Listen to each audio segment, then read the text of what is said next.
Hi guys, நெஞ்சு சளி கோழி இதெல்லாம் கரைக்கக்கூடிய ஒரு அட்டகாசமான நாட்டுக்கோழி சூப்பு தாங்க இன்றைக்கி பார்க்க போகிறோம். அதுவும் ட்ரெடிஷ்னல் மெத்தடில் ஒரு கைப்பிடி நிறைய சின்ன வெங்காயம் எடுத்திருக்கேன். இது கூடவே ஒரு 7 பல் பூண்டு எடுத்துக்கலாம். இது கூட சின்ன துண்டு இஞ்சி, கொத்தமல்லியோட தண்டு பகுதி, கொஞ்சமாக கருவேப்பில்லை. இதுக்கு அடுத்ததாக மிளகு சீரகம் அரை ஸ்பூன் எடுத்துக்கோங்க.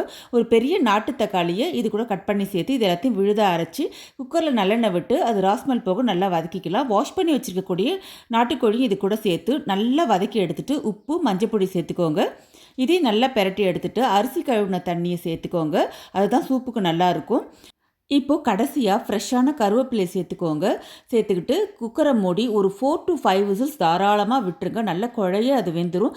அந்தளவுக்கு வெந்தால் தான் நல்லாயிருக்கும். இப்போ ஓப்பன் பண்ணி பார்த்தீங்கன்னா அந்த சூப் பாருங்கள். நான் கார்ன்ஃப்ளவரே சேர்க்கல, எவ்வளோ திக்காக இருக்குது பாருங்கள். இந்த மாதிரி நீங்கள் சூப் குடிக்கும்போது பார்த்தீங்கன்னா நெஞ்சு சளி, கோலை, உடல் அசதி, பாடி பெயின் எல்லாமே கிளியர் பண்ணிவிட்டு கடைசியில் லெமன் புழிஞ்சு மிளகுத்தூள் சேர்த்துக்குங்க. அட்டகாசமாக இருக்கும் ஃப்ரெண்ட்ஸ்.